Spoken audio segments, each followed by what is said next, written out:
Here I have DOOGEE S61 Pro, and today I'm going to show you how to insert SIM card and SD card into this device.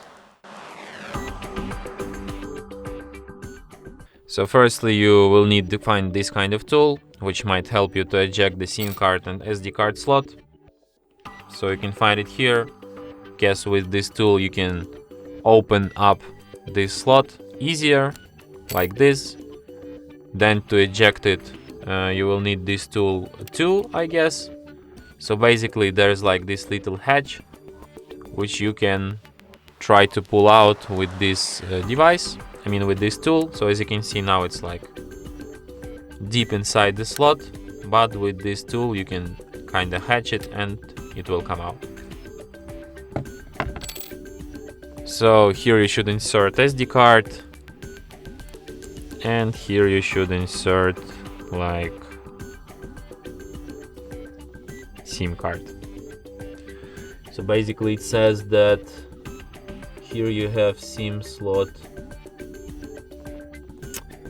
Well, it doesn't even tell which one is SIM slot 1 and which one is SIM slot 2, but I suspect this one is slot 1, as it usually are on these kind of devices.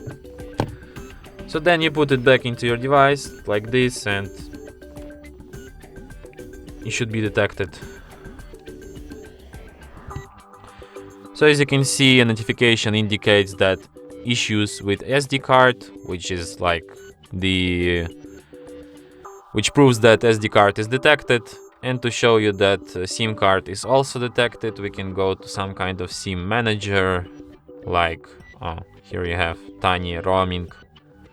No, not something like this. Maybe we go to SIM cards, and here you can see SIM card slot 1, play, and my phone number, which proves that SD card is also detected. I mean SIM card. And that's it. Thanks for watching. If you find this tutorial useful, don't forget to hit that like button and subscribe to our channel.